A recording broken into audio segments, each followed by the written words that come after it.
Right, so we're going to do a Swiss roll. A Swiss roll does not contain any fat. That doesn't mean it's a healthy cake though, so don't be thinking we're making a nice healthy cake, because it still has a lot of sugar and we will be putting a really, really buttery frosting on top of it, so it's not healthy. There's a very specific order that our ingredients go in, because we've looked at lots of cake making methods so far. We've done the creaming and the all-in-one, we've done the rubbing in when we did our scones and our pastries, and we did the melting when we did our flapjacks. This is our final method now, and it's whisking, so we're going to use a whisk, and that's why it's called whisking. First thing you are going to put in is 3 eggs. It's a very eggy mixture, so we're going to put our 3 eggs in. I recommend you do the eggs first, because if you obviously get a piece of shell in, if you're not very good at cracking eggs and you do get a piece of shell in your mix, you can fish it out, whereas it's a bit more difficult when you've already weighed in your sugar and everything and then you're fishing out bits of eggshell. So do your eggs first. That was a tough one to break. And then give them a good whisk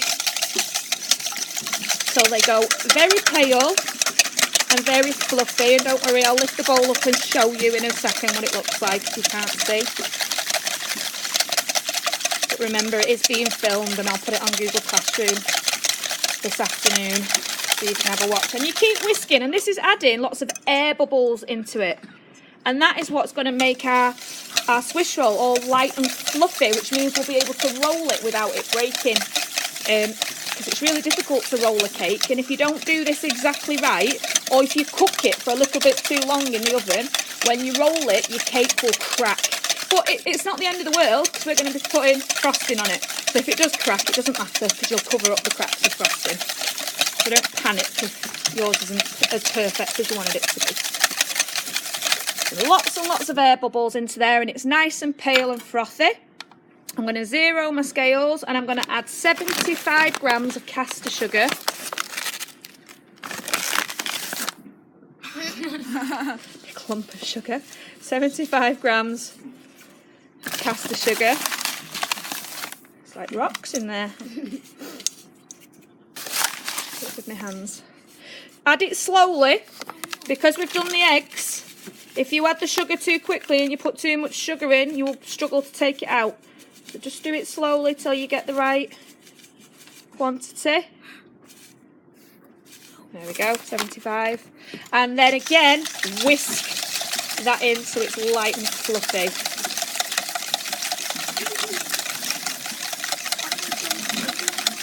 It's a very, I never said it might not have fat, but there's lots of sugar. It's a very sweet cake.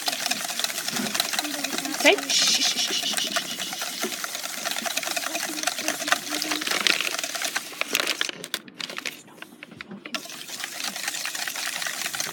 Okay, so nice and fluffy and bubbly. Okay. I can't see. Okay. Yeah, nice and fluffy and bubbly. Then we're going to weigh out some flour. Now, you can weigh into a measuring jug, into another bowl.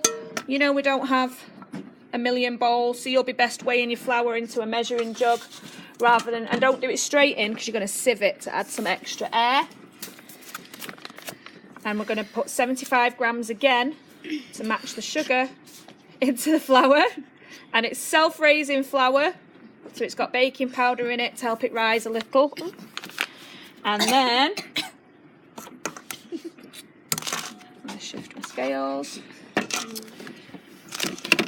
grab my sieve, and you are going to sieve the flour in to the mix. And it's one, it's getting rid of the lumps, and two, it's just adding all the extra air, separating the particles of flour with air. It's going to make it light and fluffy, and we're not going to whisk it this time. It's not that bad. Some of you are playing on that.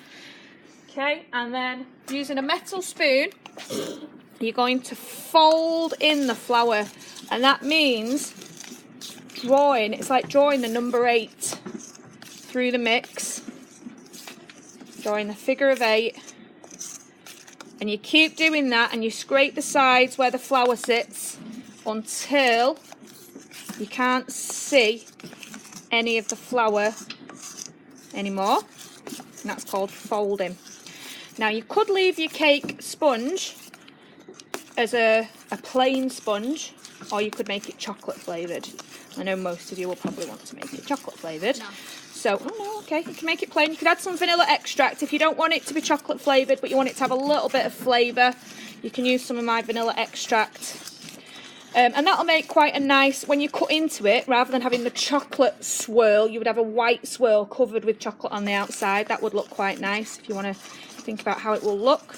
And you stir that up then until it's nice and smooth. And there's lots of air bubbles popping away in there. And keep stirring it till it's nice and smooth and bubbly. And then you're going to add 2 spoonfuls of cocoa powder. If you want to make it chocolatey. What would you do if you was making it vanilla? Instead of adding the cocoa powder, you would add vanilla. Okay. It would be 2 tablespoons. 1 teaspoon of vanilla, because it tastes quite strong. Okay. And I'm just folding that in now, and it's making a really rich, chocolatey mixture. When I do this demonstration, it's going to be in bits. You're going to do this cake, as I'm doing it now, on a Thursday in one lesson. And then the next lesson, you're going to do the frosting and decorate it.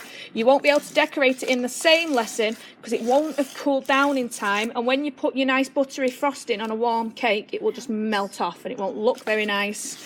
And that's what we want. We want some really lovely looking festive Christmas cakes. So you're doing it over 2 lessons. So in my demonstration, I'm going to kind of chop backwards and forwards. So when my cake goes in the oven, I'm going to show you how to make the frosting. And then I'm actually going to decorate. I'm going to decorate a ready-made cake that's cold, obviously. And then I will show you how to roll this cake when it comes out of the oven. So it will go on a baking tray.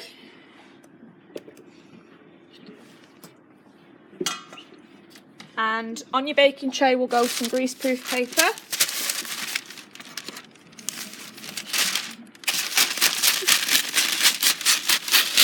Tapping you all with greaseproof paper, thank you. Onto your baking tray.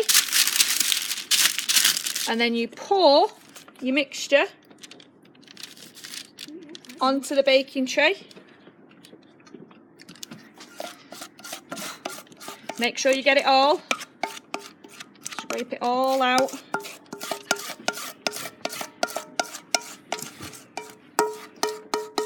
You can smell how chocolatey this is. It's very rich chocolate cake. So chocolate. There we go. And then you just need to rock the tray backwards and forwards just to spread out the mixture. I don't want to squash it down with the spoon because all those lovely air bubbles I've put in that make it light and fluffy, if I start using the back of a spoon to spread it out, it'll pop all those bubbles and I'll end up with a really thin, rubbery cake instead of a really nice, fluffy cake that rolls really nicely. That only needs 8 minutes in the oven. And this is where I tend to forget that it's in the oven and it'll end up all being overcooked and then I won't be able to roll it. So that's gone in the oven. And it'll come out at 8 minutes. So on my clock, that'll be 25 past-ish. Okay? Don't let me forget. So now I'm going to do the frosting. Show you how to do the frosting. So we need another bowl. And the scales. You will weigh, oh I'm so sorry, flour all over you. 100 grams of butter into the mix. Do you clean the butter together and then? Yeah, you're gonna, oh perfect. You're going to whisk the butter to make it soft and smooth. And it will stick in the whisk. Just give it a tap on the side and it'll all drop out. Don't go crazy with it. Don't be like, rah, bang, because then butter splats everywhere. Yeah. You end up with butter up the walls and in people's hair. So nice and soft and creamy. It'll make it easier. If you do that first, it'll make it easier to mix the icing sugar in. Because what goes into that now, I'm going to reset the scales and I'm going to add 200 grams, double the amount of icing sugar. Nice fine icing sugar. Now, to make this less messy, you could put in 100 grams, mix that in first, then another 100 grams. Or weigh in the full 200. You do end up with a bit of an icing cloud. It tastes very sweet when you breathe in. Where am I? 199. 200. Right. So what I would do now, if I suddenly start whisking that, icing sugar is going to go everywhere, okay? And you're going to, one, have less frosting than everyone else, and two, make a great big mess that you're going to have to stay back and clean. So do it slowly to begin with, just like when we creamed our cakes and we used the back of the spoon to cream it. We'll just press the whisk down through the butter and the icing sugar, and it starts to look a bit crummy, a bit breadcrumby. And then you can start whisking it until it's smooth and creamy. So this just takes a few minutes. Be patient, and you'll say, miss, or sir, it's not working, it's not working. It will. Just be patient. And then when it starts to come together and it's a bit more crummy and we're not going to get icing sugar clouds everywhere, you can actually start to go a bit quicker with your whisk. And a bit quicker, and then it will come together. It does look a bit like scrambled egg, but then it will come together in a big lump, and then you can whisk really quickly and make it really smooth, and it'll all stick in your whisk. So let's move the scales. We'll give it a tap, and again, just tap it on the edge. Don't be bringing it really high up in the air and banging it, because if we're banging it, you're going to lose half your frosting around the room and in people's faces and in their hair and up the walls. Just tap it on the bowl till it comes out, and then Get a knife. you could get a knife, but that will actually take longer. Scraping it all out with a knife takes ages. Okay, nice quick whisking. See, I'm losing a bit there. And then tap, tap, tap. And it's going to be even more chocolatey in a second. Yay. Because we're going to add another 2 tablespoons cocoa powder. 1, 2. Okay. And then back on with the whisk.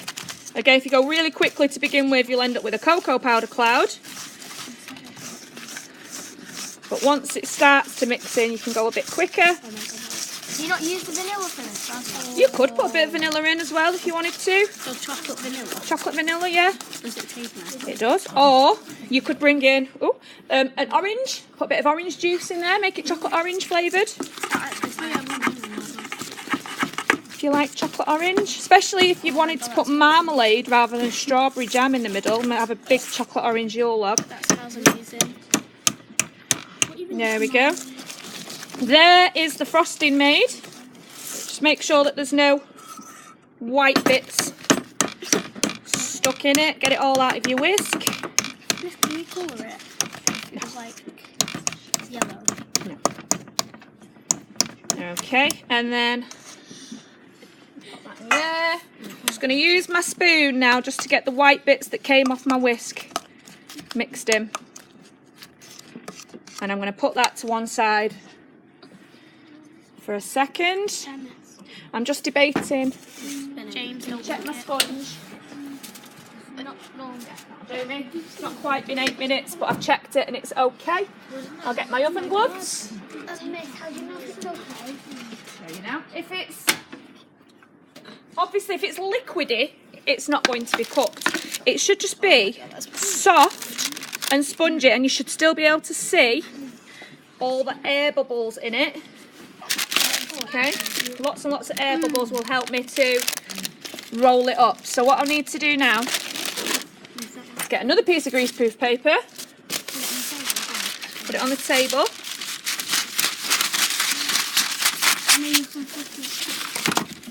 And then a handful of well, not a handful, a pinch of sugar on the paper. Okay. And then we take the cake like this.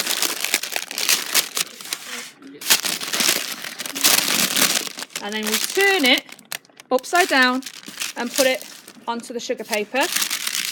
And then you peel away slowly, because if you do it quickly, you might tear your cake. Like I've just done, because I am rushing. I'll start on that side. There we go. Lost a tiny bit of my cake there, but it's okay. Peel the paper off. And then you're going to put the jam on it.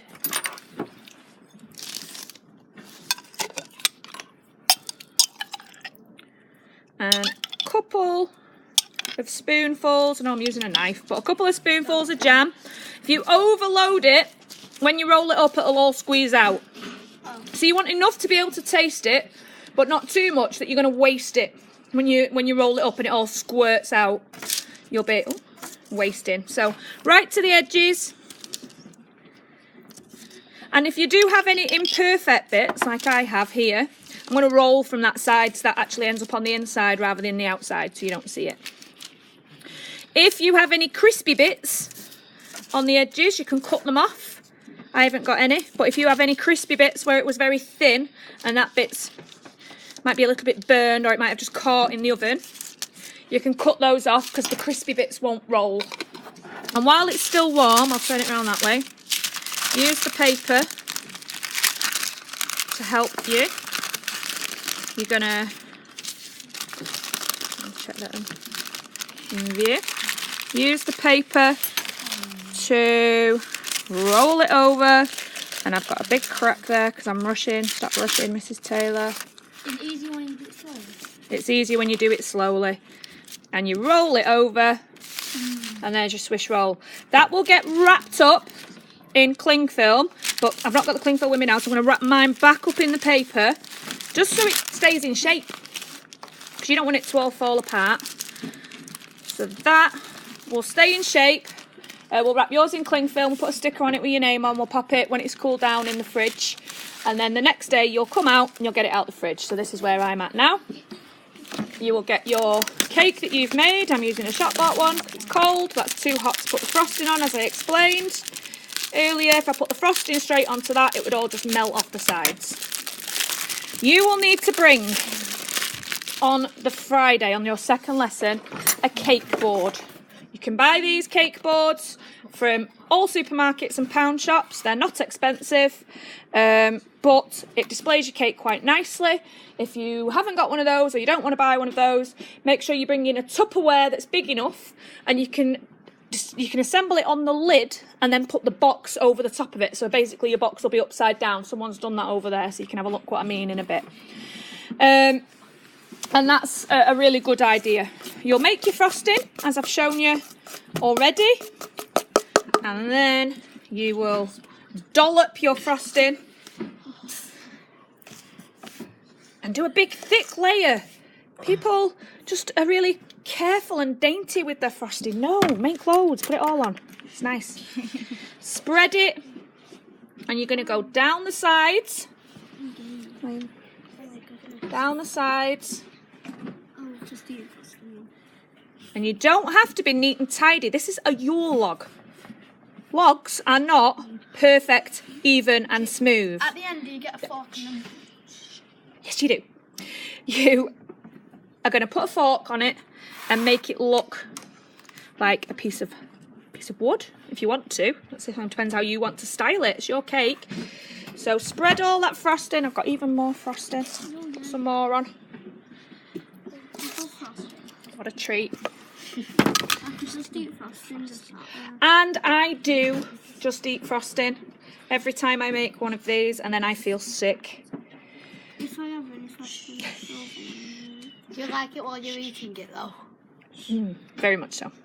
Yes, it's very tasty, but it's very full of sugar and fat, so it's very sickly.